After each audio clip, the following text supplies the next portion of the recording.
Buenas tardes. En primer lugar, quiero agradecerle a Roche y a los organizadores, a Emilio Alba y quien le haya ayudado a organizar este evento, porque creo que es fundamental hacer este cambio de un poco de paradigma, ¿no?, dentro de la biomedicina, porque el futuro, como ha dicho alguien antes, el futuro va por ahí, por la medicina lo más precisa posible con respecto al paciente.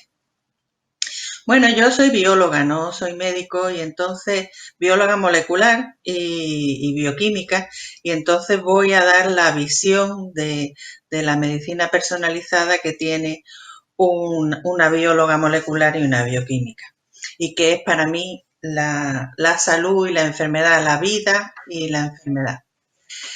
Bueno, pues para una bióloga la vida es la interacción de moléculas, de miles, no, de millones de moléculas, de muchos millones de moléculas, porque si tenemos 20.000 genes, de esos 20.000 genes pueden salir esta diapositiva dice 1.000.000, pero más de 1.000.000 de transcritos, de mensajeros, que si se traducen, pues darán lugar a ya todavía más cantidad de proteínas, y encima estas proteínas pueden modificarse y dar lugar ya a muchos millones de elementos moleculares, porque al reaccionar entre ellas y los metabolitos, las pequeñas moléculas pues dan todo el repertorio de moléculas que conforman la vida. Y esas moléculas perfectamente coordinadas entre sí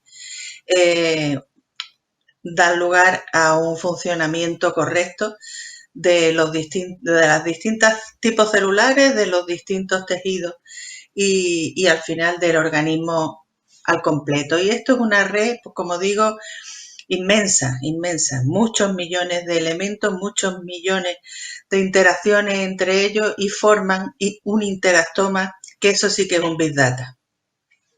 Lo que es un ser vivo parece un milagro, pero en el fondo es un Big Data. Y es tan complejo que en realidad es nuestro horizonte, el horizonte de todo biólogo, pero nos queda todavía mucho camino por recorrer. Lo que pasa es lo maravilloso es lo bien coordinado que está en cada uno de nosotros, porque no todos nosotros tenemos el mismo interactoma. Esa multitud, esa red multitudinaria de contactos no es exactamente igual para todos. Somos únicos. Los enfermos raros parece que son únicos, pero no, todos somos únicos y todos tenemos un interactoma global diferente. Pues bien, haciendo una reducción ridícula, podríamos decir que esa vida funciona análogamente como una red de metros. He puesto la red de metro de Nueva York. En esa red pues se agrupan por zonas las líneas para que conecten, y hay líneas más fluidas, otras menos. En unos sitios se enlazan más, en otros menos. Bueno, pues en nuestro interactoma, esta foto que tenéis a la izquierda representa un poco los distintos genes.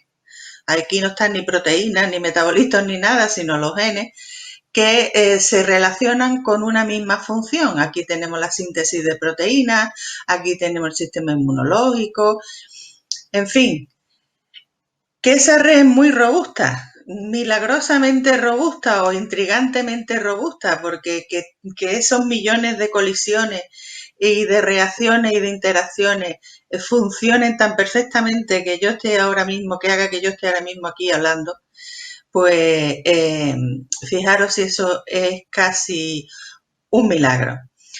Pero por muy robusta que sea, y como la línea de metro, si se rompe aquí un raíl, pues se puede buscar una alternativa. Hay veces que no hay alternativa. Para llegar a este punto, si se rompe aquí, ya no hay por dónde tirar para seguir andando, ¿no? Pues eso pasa algunas veces cuando se pierde en algún punto clave la, la aberración o en el caso de las redes de esas interacciones moleculares, aparece una enfermedad. Si no se compensa por algún otro mecanismo, nos aparece una enfermedad.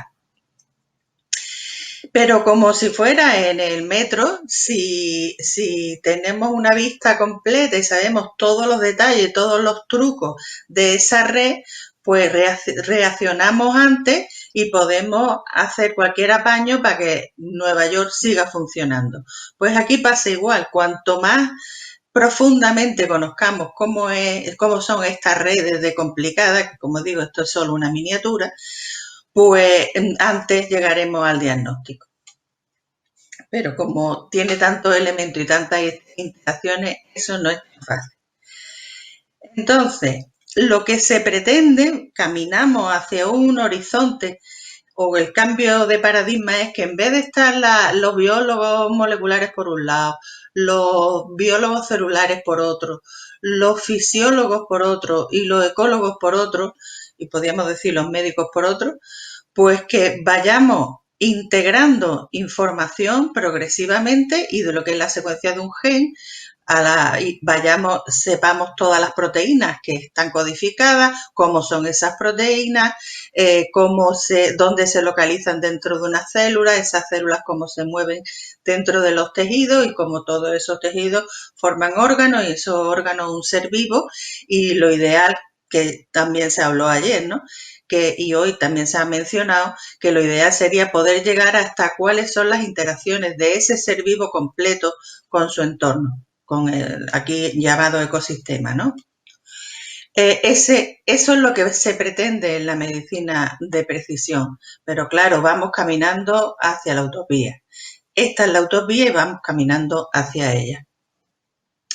Bien, pues como he dicho antes, cada ser vivo es una red y por eso es tan complejo poder llegar a qué le pasa a un ser vivo en concreto y dónde tiene el fallo que tenga para tener una enfermedad.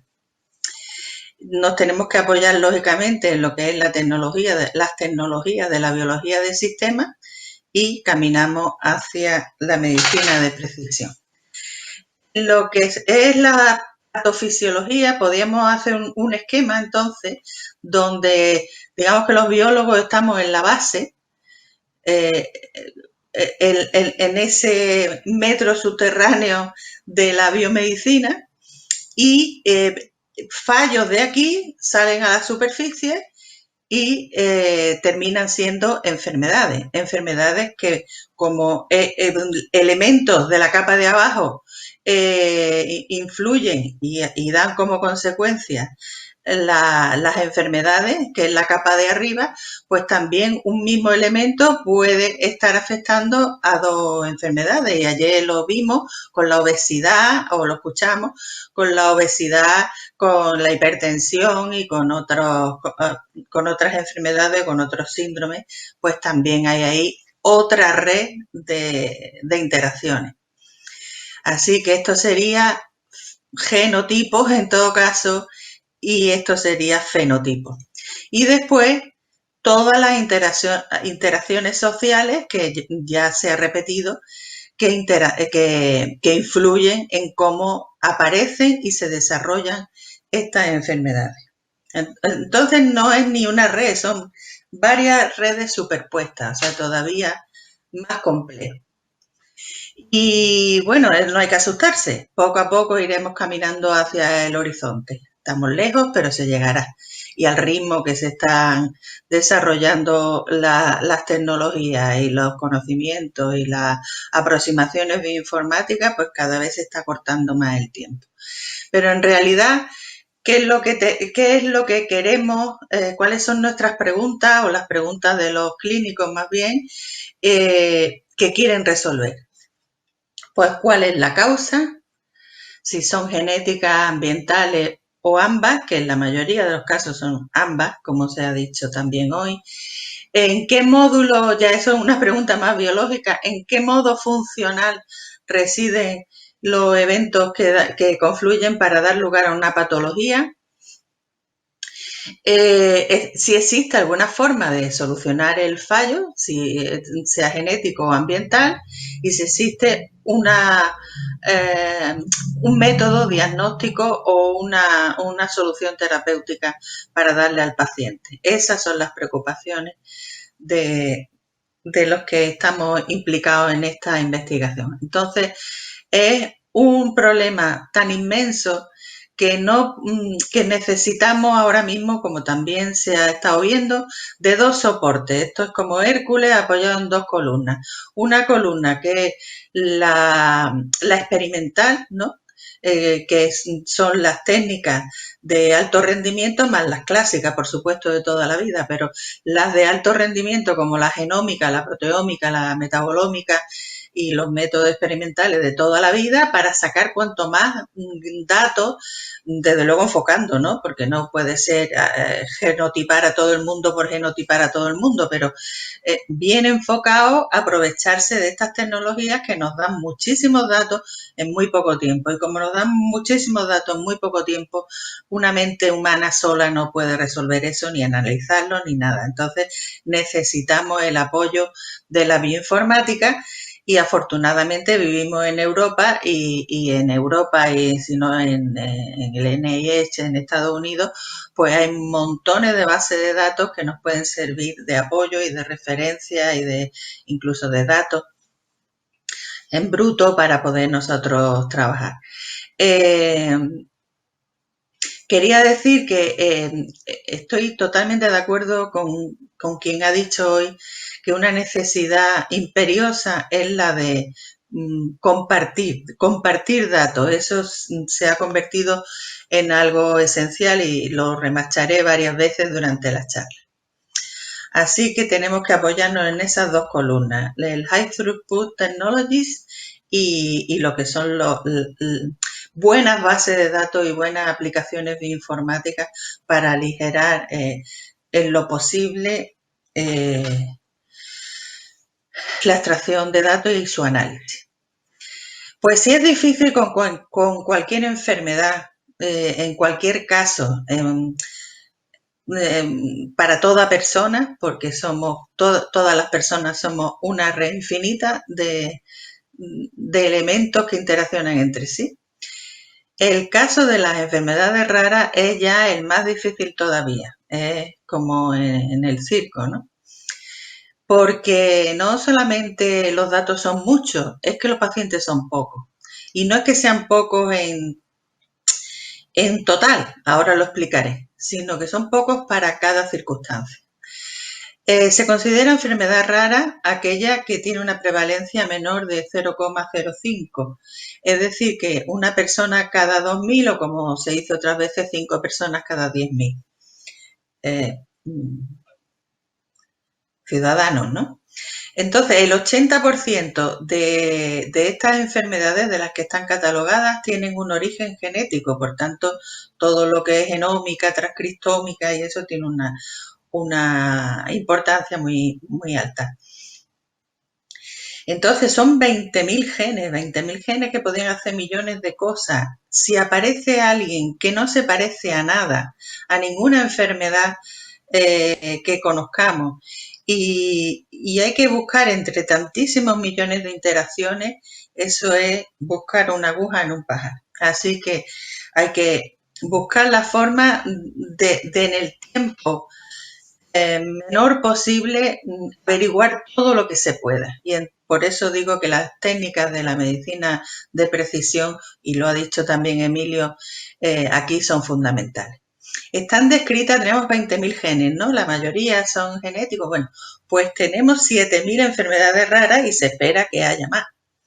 Lo que pasa es que como hay tantísimas criaturas sin diagnóstico, pues seguramente tendremos muchas más a la larga. Afecta a 5 de cada 10.000 habitantes, como he dicho antes, por la prevalencia, ¿no? Y eso es un 8% de la población. Se dice que hay 30 millones de personas en Europa y 5 millones de personas en España. En Andalucía parece que somos 1 millón. Y digo somos porque yo creo que soy enferma rara, aunque nadie me ha diagnosticado. Y, y además la desgracia, la mayor desgracia que tienen es que el 50% de los casos de los pacientes con alguna enfermedad rara genética debutan en la niñez y el 30% muere antes de cumplir los 5 años. Eso significa que hay 1 millón de niños que mueren en la Unión Europea cada año víctimas de alguna enfermedad rara. Y créeme que yo llevo desde el año 2003 trabajando en enfermedades raras y eso es tremendo. O sea, el drama humano que hay en esa familia es tremendo.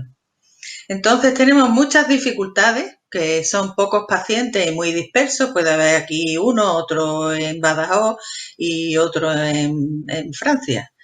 Y, y otras no, porque hay enfermedades raras de toda prevalencia sin pasarse del límite. ¿Cómo solucionamos que haya pocos pacientes? Pues necesitamos bases de datos, información compartida entre los distintos centros clínicos. Una cosa muy importante que ha nombrado José Jerez, que es hay que estandarizar la nomenclatura, si no es por inteligencia artificial, que sea en lo posible por lo natural, pero hay que organizarse en cómo le vamos a llamar a las cosas. Eso es muy importante y el que no lo tengamos todavía hecho está bloqueando el avance de poder introducir eso en la clínica normal. Yo desgraciadamente he visto personas muy relevantes dentro de la medicina que han hecho bases de datos que están encerradas en ellos mismos y no son compatibles con nada y eso es una pena. O sea, eso hay que hacer comités incluso internacionales que se dediquen a estandarizar la forma de nombrarle a las cosas.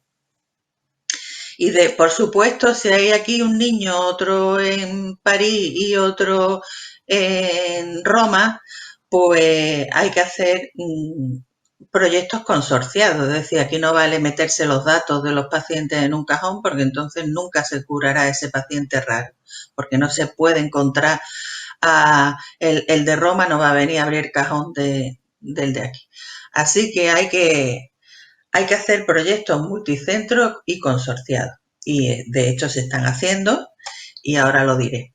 Entonces, la escasez de muestras biológicas, en la medida de lo posible, se está paliando con biobancos, pero bueno, con proyectos translacionales multicentros y así aparecen más muestras por otros lados y con el desarrollo de modelos predictivos in silico, es decir, que aquí si para toda la medicina de precisión es importante la bioinformática, pues para esto, si no hay pacientes, pues tendremos que hacer modelos y en la medida de lo posible acercarnos a la realidad de esos pacientes.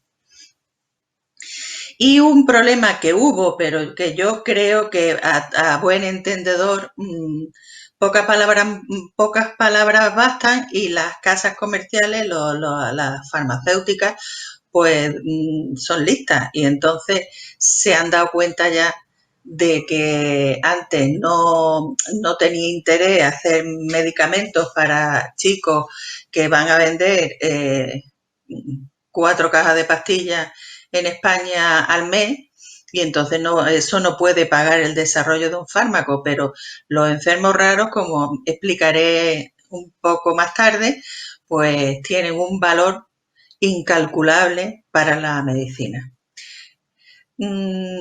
Tienen como solución, pues hay veces que se pueden reposicionar fármacos, porque si tienen elementos comunes con una enfermedad más prevalente, pues a veces los fármacos, aunque sean en plan paliativo, pueden hacer algo con esos enfermos.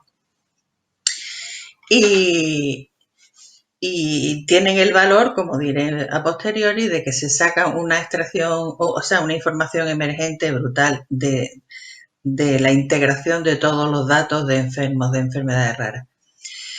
Afortunadamente, pues eso, ya se están mirando las ventajas de mirar a estas criaturas y ya tenemos apoyos internacionales y nacionales.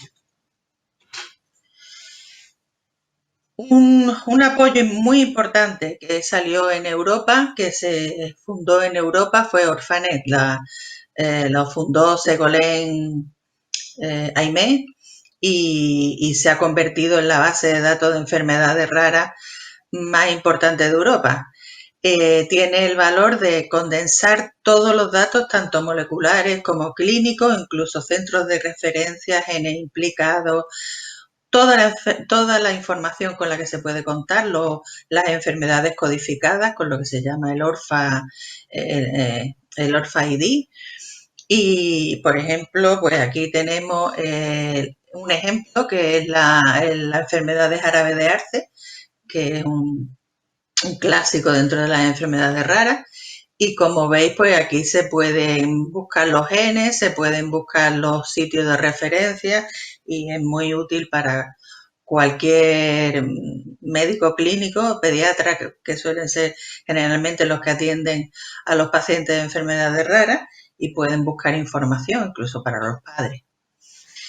Y además existe de Orphanet, existe en España un Mirror, el CIBERER mantiene, el Centro de Investigaciones en Red, del cual yo fui miembro, y, y han hecho, con un consorcio con Orphanet Francia, pues un duplicado en español aquí en España. Bueno, a nivel europeo también se ha despertado.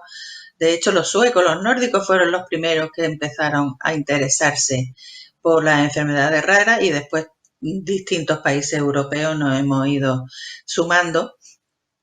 Y los planes europeos de investigación pues han formado un consorcio que es el IRDIRC y que está dedicado a las enfermedades raras y que lo apoyan con material humano, con recursos humanos, con inventariables, apoyando reuniones y proyectos, naturalmente. Y tiene como objetivo pues aumentar la capacidad diagnóstica en Europa de enfermedades raras. Y en España pues tenemos el CIBERER y el CIBERER pues integra a 62 grupos de investigación y 20 vinculados clínicos con varias áreas, desde la medicina genética, metabólica, mitocondrial, pediátrica, neurosensorial, endocrina, y ahí en endocrina también se han unido con el grupo de cáncer hereditario y de síndrome relacionado. Y también tenemos plataformas transversales como un banco de muestras, servicios de fenotipado de animales, el Mirror de Orphanet, el de bioinformática, aquí mi grupo también participa, el de anticuerpos y el localizador de proyectos para facilitar la conexión entre distintos grupos que trabajen en lo mismo. Y bueno, este fue mi grupo, yo ya estoy jubilada, pero este fue mi grupo y yo fui ha dicho Emilio, la coordinadora, pues llamarle como sea, de este grupo de Málaga, del nodo de Málaga, de los 3 nodos que hay en Andalucía, el de Málaga es este. Aquí está lo que fue mi grupo y este grupo pues estaba dividido en 2 partes, como explicaré aquí. Nuestra estrategia, que yo la recomiendo porque la verdad es que no fue bien, es hacer un grupo multidisciplinar. En este grupo estaban médicos, no había, la verdad. Los médicos, hemos colaborado con médicos, con otros grupos de otras ciudades españolas, pero los que estábamos aquí en Málaga, pues había bioinformáticos, bioinformáticos fueron después de trabajar en el grupo, biólogos, farmacéuticos, biotecnólogos, un poco de todo porque necesitamos de todo. Los problemas sencillos están todos resueltos y este era un problema muy complejo, pues teníamos que unirnos con todo aquel que pudiera aportar algo al grupo, porque no todo el mundo, cada uno no puede saberlo todo. Así que ese yo creo que es una estrategia magnífica para poder avanzar en esto, que necesita apoyos experimentales, apoyos de sabiduría biomédica, clínica y informática, y hacer experimentos con una pipeta en la mano.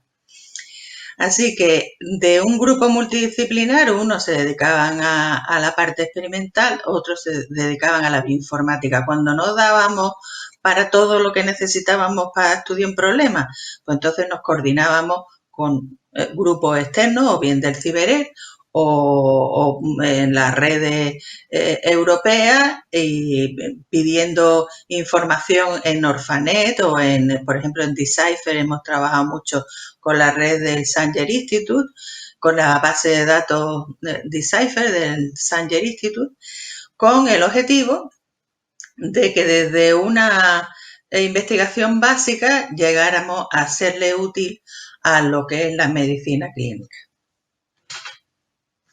Bueno, pues hemos trabajado, yo esto lo cuento no por contar mis batallas, sino por dar un ejemplo de cómo la biología puede apoyar a este problema, que es avanzar en la medicina personalizada.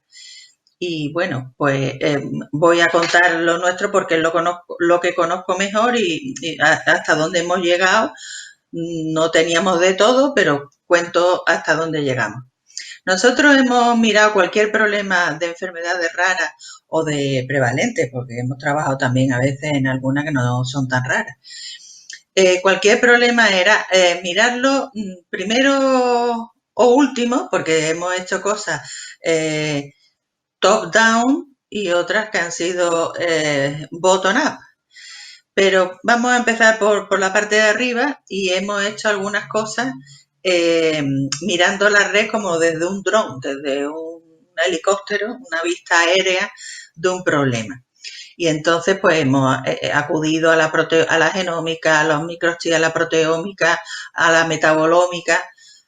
Después enfocábamos en un trocito de la red grande, y había veces que lo que era más útil es fijarse en un trocito de esta red, no en toda la red, porque un hormiguero no se aprecia su complejidad como no lo veas de fuera, pero un detalle de un caminito de hormiga, pues ya hay que enfocar mejor. Y entonces, cuando queríamos enfocar mejor, pues también teníamos que trabajar con otras aproximaciones experimentales, los cultivos de tejido, los HPLC, en fin, y terminar comprendiendo cómo funcionaba esa ruta. Y después, a veces, el interesante era esta proteína, no los demás, porque considerábamos que era la que limitaba el funcionamiento de una ruta, por ejemplo, la ruta de cualquier factor de transcripción que han nombrado aquí, o de cualquier receptor de membrana que han nombrado como importante para la carcinogénesis. Pues no va a ver todos los elementos de la ruta, te va al que más te interesa y al que tú consideras más importante. Y si no se conoce su estructura, porque lo que haga esta proteína va a estar absolutamente determinado por su estructura tridimensional, pues si no sabes la estructura tridimensional, no le puedes desarrollar un fármaco que la inhiba o otro fármaco que la potencie. Y entonces estábamos diseñando una chaperona para que arregle una mutación que está estropeando la función de esta proteína. Bueno, pues esto tiene otras técnicas, que ya son las técnicas de la proteómica. Incluso también hay aproximaciones bioinformáticas para modelar la estructura tridimensional de proteínas, incluso para diseñar fármacos ad hoc para inhibir o potenciar esa proteína. Y veremos ahora ejemplos. Bueno, vamos a ver ejemplos del top. En la parte del top, lo que como ejemplo de lo que se puede hacer y lo que hemos hecho nosotros, desde luego, como ha explicado José Jerez, se puede hacer mucho más.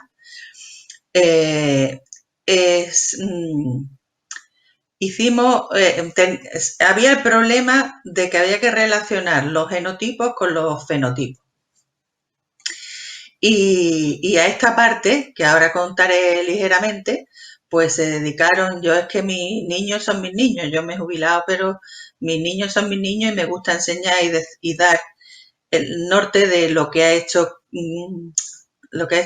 cada uno en mi grupo, ¿no? Entonces, toda esta parte que voy a contar de la capa de arriba, de la vista aérea, lo han hecho ellos y más que no salen en la foto. Y ahora mismo que yo me he jubilado, pues es Juan Antonio el que está capitaneando este tipo de actividades en el grupo. Eran muy particulares y todos ellos se pusieron un mote y un avatar. Un ejemplo fue Fenuma, que ya tiene años este desarrollo y que se paró porque hace falta un apoyo técnico que nunca tuvimos, porque el dinero que pillábamos pues era para contratar becarios, pero no para uno que arreglara los ordenadores. Bueno, pues Fenuma fue un recurso, una plataforma que tuvo un tiempo, porque en bioinformática hay un recambio de plataforma brutal, una cosa que se desarrolla hoy dentro de 2 años ya se ha quedado chica y desde luego desactualizada. Así que hicimos esto, que hicimos cursos y tutoriales, le interesó a muchos grupos del Ciberer, pero eso tenía unas tripas y una serie de trabajo por debajo y de ficheros impresionantes. Tuvimos 2 años para poder conseguir integrar toda esta información. Y toda esta información venía de Go, de la Gene Ontology, del HPO, que es Human Phenotype Ontology, de Orphanet, de la base de datos de enfermedades OMIN y de la otra, de la Orphanet.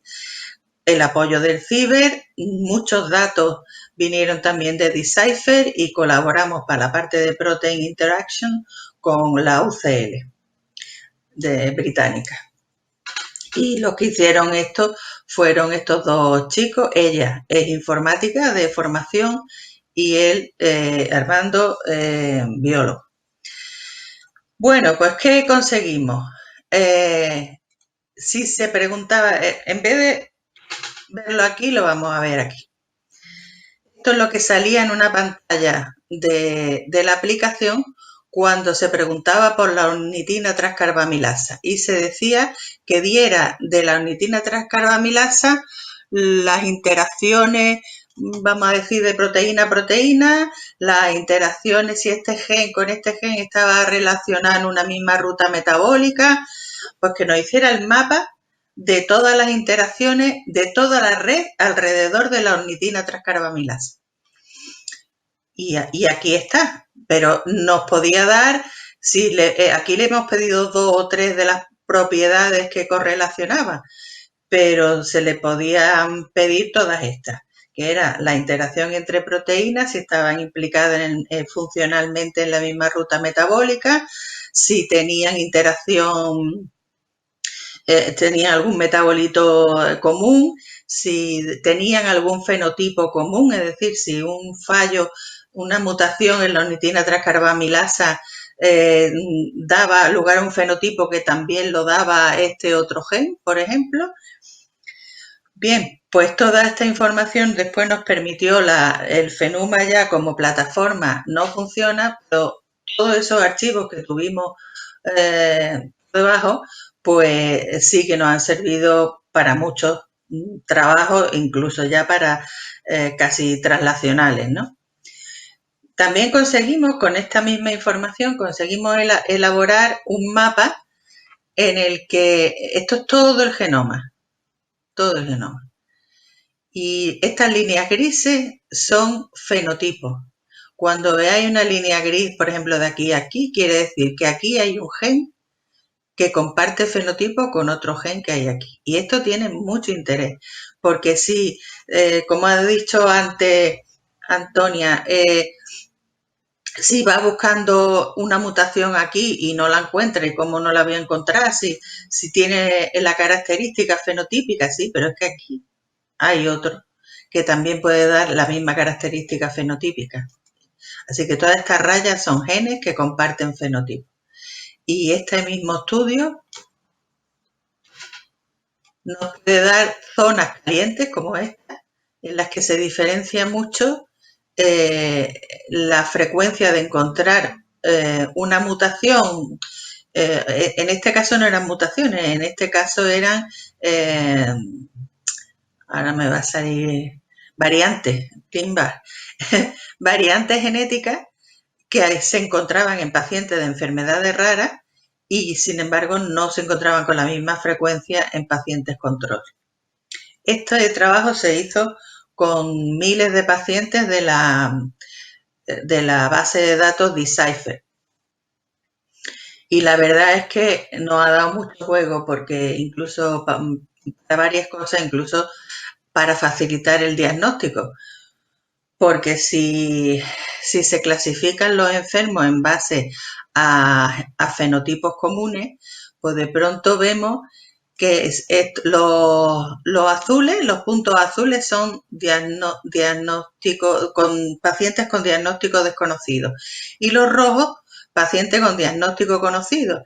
Entonces estáis viendo aquí un montón de pacientes en azul que comparten fenotipos entre ellos y dos rojos. Pues esto puede indicar que estos azules que su médico el médico que lo subió a Decipher no lo había podido diagnosticar, pues quizás debería de buscar con los dos que sí que tienen un diagnóstico conocido. Igual que aquí, pues estos azules que se asocian con rojos, pues también pueden ayudar al diagnóstico. No, además, estos que os he contado antes, al ser muchos desconocidos y solamente uno conocido, pues quizás estemos ante una nueva enfermedad. Y este rojo que se ve único ahí solito, pues quizás es un mal diagnosticado o una persona que tiene dos mutaciones en una misma enfermedad, o sea, que está dos veces enfermo.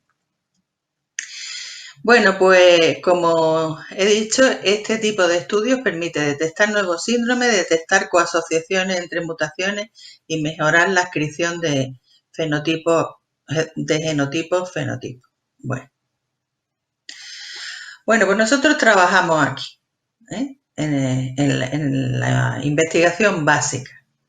Pero estos pacientes que yo en algunas charlas he dicho que eran los ángeles de la medicina de precisión, son verdaderamente los ángeles de la medicina de precisión porque están dando una información valiosísima para la prevención, para el tratamiento y para que no solamente ellos, sino todos los humanos tengamos más fácil que se nos diagnostique y se nos trate correctamente.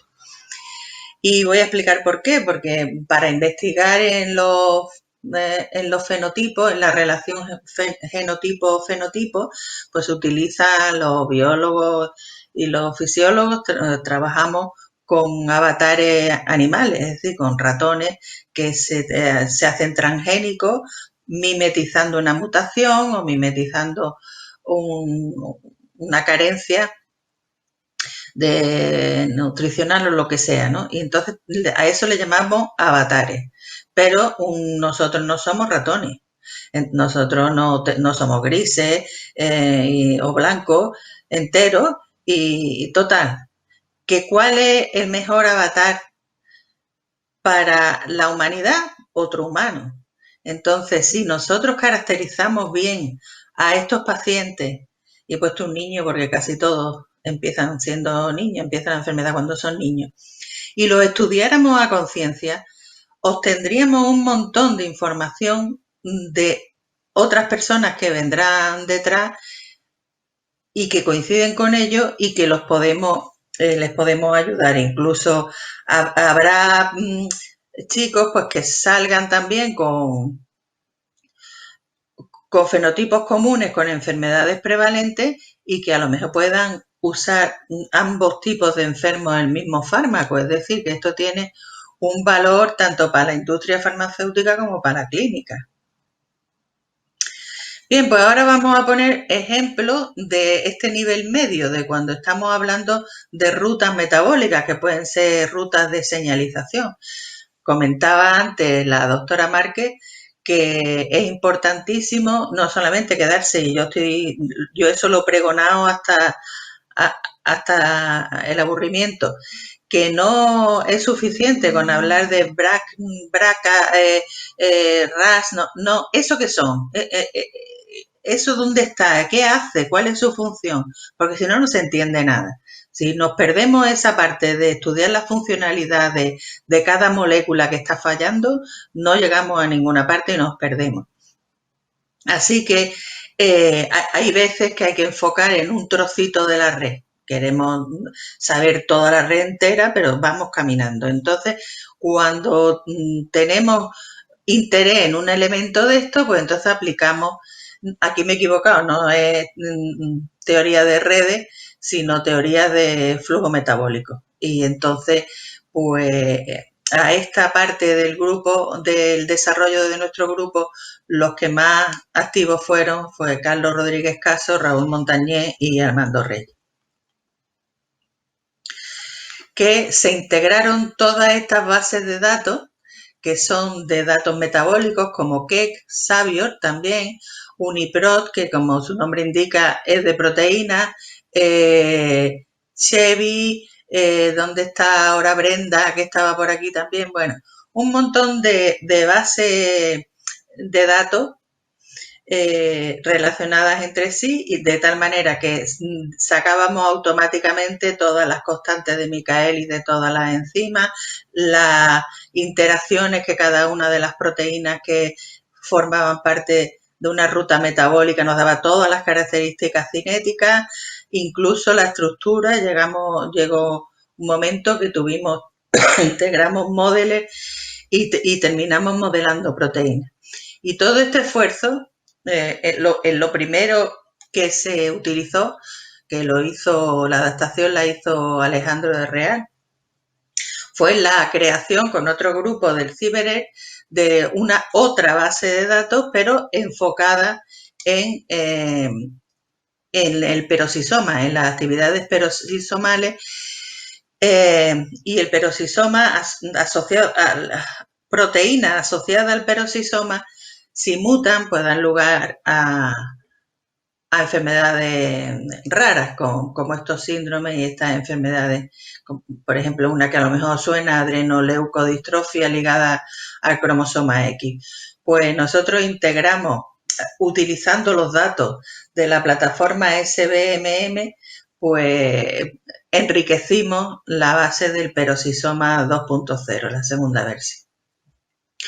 Otros proyectos de modelado metabólico predictivo, porque estos modelos matemáticos servían para predecir el comportamiento de las rutas metabólicas ante un inhibidor o ante un activador.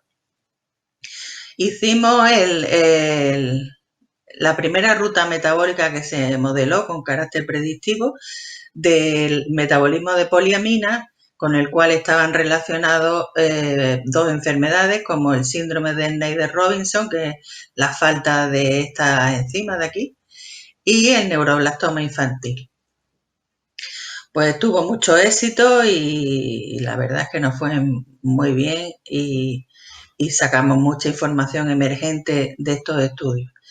Después hicimos también el metabolismo de la arginina, que curiosamente me ha servido hasta en el nivel particular con un problema de una hija mía.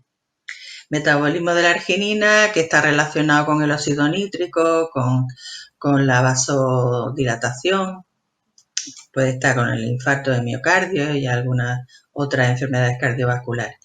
Y al final hicimos una ruta metabólica con propiedades predictivas entre el metabolismo de poliamina, el metabolismo del glutatión y el de los ciclos de los metilos.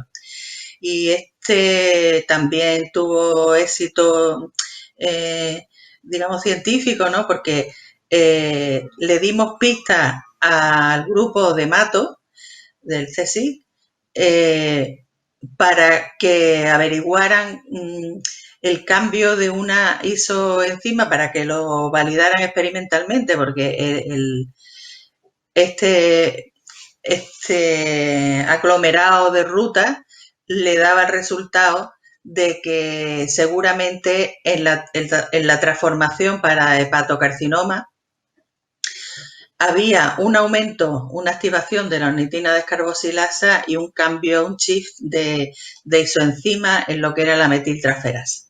Y lo comprobó y le salió así, lo publicó. Así que esto tiene su utilidad. Y ya, si nos interesa esta, porque es justo esta, la que sale aquí, a mí me interesaba, desde antes de los 90, me interesaba una proteína que se llamaba histidina descarboxilasa, que es la que produce la histamina. La histamina, como sabéis, es promotora de la secreción ácida del estómago, es la que tiene la culpa de la alergia de la primavera y de otras alergias. En fin, que tenía curiosidad yo, bioquímica, empezó siendo bioquímica y de alineamiento de secuencias, pero terminó siendo, terminó con aplicaciones a la medicina. Bueno, pues yo aquí tenía un vídeo que se veía, porque esta molécula que la desarrollamos, su estructura 3D la sacamos nosotros por primera vez, estuvo expuesta, esto es un dímero, un monómero está en gris y otro monómero está en estructura, y aquí está dentro del centro catalítico, en la interfase. Estuvo en el Museo de Ciencias Naturales expuesta y para mí fue todo un orgullo. Bueno, pues de ese modelado de la histidina descarboxilasa, aquí me ha fallado otro, no, es que no se activa. Modelando la histidina descarboxilasa, eso que dio vuelta en el museo, aplicando otra técnica todavía más, que reducía más y además que era más precisa porque tenía hasta una parte de química cuántica, conseguimos reproducir, y aquí se veía en el vídeo cómo salía el CO2 de la reacción. Y cuando vimos el tiempo que daba de la constante catalítica o la velocidad máxima, como le queráis llamar, que se podía calcular de este cálculo in silico hecho en ordenador con técnicas de modelado molecular y de química cuántica, en el sitio catalítico, claro, la química cuántica trabaja solamente con un puñado de átomos. Se reproducía, o sea, la constante catalítica o la velocidad máxima que habíamos calculado en el 2002, cuando hicimos los cálculos que son matemáticos, porque es química física casi en estado puro, pues nos reproducía la constante catalítica real. Y entonces ya nos fiamos de la estructura del sitio catalítico y empezamos a hacer screening virtual para ver si podíamos conseguir diseñar un inhibidor específico de la histidina descarboxilasa que no tuviera uniones cruzadas con la dopa descarboxilasa o con alguna otra que también es productora de neurotransmisores, porque claro, no se puede hacer un fármaco para que después te vuelva loco, para arreglarte una alergia. Bueno, pues sí, detectamos uno que sí, que con el que hicimos virtual screening. Bien, pues como veis, pues como nos encantaba yo he querido a esta proteína, pues salieron muchísimas publicaciones nuestras sobre ella, donde caracterizamos la degradación, la catálisis, la estructura, las interacciones y hasta la regulación. Otra, para que no sea todo histidina descarboxilasa, otra que tiene relevancia en enfermedades raras, porque, por ejemplo, las mastocitosis producen más histamina que un mastocito normal y en otras muchas inflamatorias. Otro Otra aplicación de esta tecnología del modelado molecular fue que Pilar Giraldo de Miguel Servet de Zaragoza tenía un problema o sea, quería desarrollar una chaperona farmacológica que arreglara una enzima que está relacionada con la enfermedad de Gaucher. Y entonces Aurelio Moya, que trabaja, creo que ahora está colaborando con Emilio Alba, diseñó, a partir de un inhibidor que ya se conocía, diseñó otro compuesto, como era el experto que había hecho experto en modelado molecular, pues diseñó a partir de ese inhibidor que ya sabíamos que entraba en el sitio catalítico, otra chaperona, o sea, distorsionó en el ordenador el inhibidor para convertirlo en algo que si la mutación que tenían estos enfermos abría el sitio catalítico, ese inhibidor con una cola más larga cerraba otra vez el sitio catalítico y ya la enzima, no sé si lo estáis viendo porque los números están muy chiquititos, pero en esta mutación que afecta, tiene consecuencias neuronales que no se podían solucionar de ningún modo, pues resulta que esta chaperona entraba en el cerebro, porque este es un pez cebra y donde veis azul, este es el cerebro donde lo estáis viendo azul, es que hay compuestos donde está la chaperona que diseñó Aurelio, y la actividad enzimática subía 500 veces.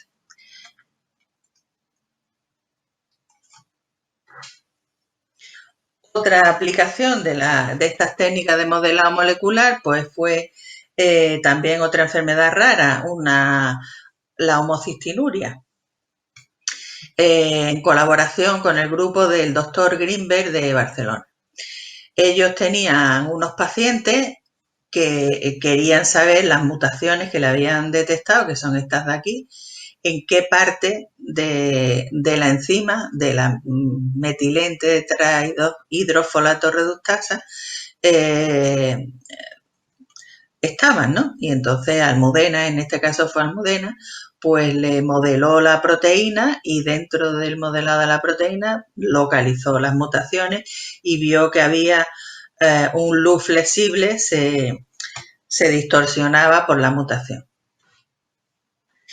Y esto ya fue más malagueño, en colaboración con la doctora Leiva del Civil y con el doctor Oscar Fernández, pues vimos también las mutaciones en TRAIL2, que es una proteína, en el receptor de TRAIL, que es una proteína que está implicada en lo que es la esclerosis múltiple, que ya no es una enfermedad rara, pero lo fue.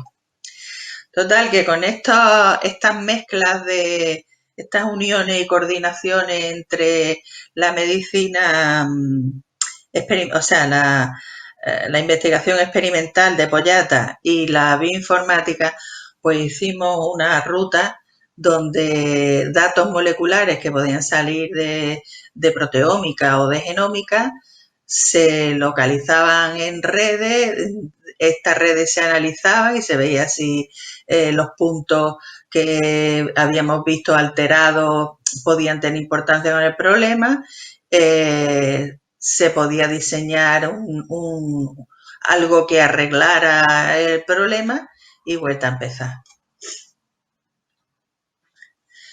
Bueno, esto es lo que hemos hecho en el grupo, lo de antes, y ahora lo que quiero decir es que todo esto que he contado, yo lo he contado sobre 4 o 5 elementos en los que yo he trabajado, pero se puede aplicar a cualquier otro problema de enfermedades raras. Pero que las enfermedades raras van a tener un apoyo, su solución puede tener un apoyo importante aplicando las nuevas tecnologías de CRISPR-Cas. No se puede todavía aplicarla, aunque creo que por ahí están tratando una chica con una leucemia terminal con esta tecnología y va bien, porque es una técnica que tiene, supongo que la habréis escuchado ya, tiene muchas implicaciones bioéticas, como ha nombrado antes con lo que es la protección de datos la doctora Márquez, pues aquí es todavía, si cabe, más grave, porque la técnica consiste en poder. El problema que había antes para las terapias génicas era que el gen, por los protocolos de terapia génica convencionales, no podíamos controlar dónde se integraba y a lo mejor por arreglar un problema menor hacíamos una mutación en un oncogen o en un gen supresor, ese gen supresor se inactivaba y al cabo del tiempo le habíamos arreglado una enfermedad, pero le podía surgir un cáncer. Entonces eso no valía. Por esas razones, muchos protocolos de terapia génica han fracasado. Pero ahora la técnica del CRISPR-Cas resulta que puede recambiar, puede sacar un trocito equivocado y poner uno nuevo y reparar una mutación, y aquí no ha pasado nada. No está todavía perfectamente optimizada para el uso en humanos, y además resulta que si hay por ahí algún loco, que locos los hay con poder, como muestra cada telediario, pues se pueden hacer personas perfectas, o se pueden hacer guerreros perfectos, o el que tenga mucho dinero puede hacerse un niño que lo tenga todo, y entonces el que no tenga dinero pues tendrá hijos con enfermedades y el otro no. Así que ahora mismo hay una moratoria, seguramente para casos como este de la leucemia, que no tiene otra solución, se llega a permitir, pero es que además hay todavía detallitos técnicos que no están lo suficientemente pulidos como para aplicarlo a seres humanos. El descubridor fue un español, Paco Martínez Mójica, y después, pero él no se dio cuenta, él trabajó con bacterias, no se dio cuenta que podía también los animales poderse adaptar el sistema también a humanos. Y estas dos chicas, una de Suecia y otra de Estados Unidos, pues dieron con la tecla. Pero en fin, que espero que si algún día dan un premio Nobel por esto, se lo den a los tres y no lo dejen fuera. Lo que ya para concluir quiero comentar, que me parece a mí que me he pasado, no lo he mirado bien y creo que me he pasado, pues si queréis las conclusiones tras una experiencia de 20 años trabajando en enfermedades raras, yo creo que es imprescindible hacer abordajes multidisciplinares, además lo vi al principio, y transversales, o sea que necesitamos tanto técnicas como conocimientos de muchas fuentes y desde luego herramientas propias de la biología del sistema. Después, que para rentabilizar y hacerlo eficiente los recursos informáticos, necesitamos la compatibilidad y la fluidez en el intercambio de datos, o sea, de podernos entender, que haya generosidad a la hora de compartir, que haya seguridad, por supuesto, con lo que son los pacientes, los datos de los pacientes, pero que compartamos, porque es que no hay otro modo de avanzar. Que se hacen imprescindibles actividades de formación. Una chica ha preguntado antes, pues yo animo a los que todavía estéis en activo en la docencia, que se organice, porque además hay material humano en Málaga, que se organice un buen máster o sea, unas actividades de tercer ciclo, máster o como queráis hacerlo, de formación y de formación multidisciplinar, porque efectivamente los biólogos estamos un poco pegados de los problemas clínicos. Los médicos han tenido, digamos, el hándicap de que no han tenido mucha formación ni en biología molecular, ni en genética, ni en informática. Y claro, son cosas que esto segundo no, pero que un médico estudie algo de informática, pues a lo mejor para qué lo quiere. O sea, que son cosas como de tercer ciclo, ¿no? Pues que se difunda y se haga programas de formación buenos. Y después que eso a los políticos, que hay que apostar por el I+D+I, hay que apostar por eso. y si no, pues camarón que se duerme la corriente se lo lleva. Después que nuestras instituciones pues nos tienen que apoyar, por ejemplo, a la hora de apoyar patentes, de pagarlas, de, en fin, que no, en eso nos americanicemos un poco y después yo a las empresas privadas pues lo que le pediría es que nos tomaran en serio, o sea, que confiaran en la investigación española porque hay grupos muy buenos, pero pero a veces no se fían de la ciencia en España y eso es injusto y perjudicial para todos, tanto para la empresa como para nosotros. Y después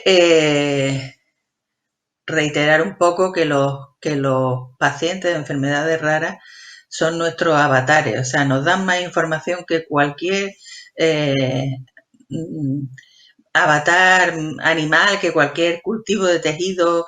Nos están haciendo la correspondencia entre que falle un elemento en nuestro genoma y qué es lo que está pasando. O sea, nos están dando esa red con sus propios datos, con su propio sufrir.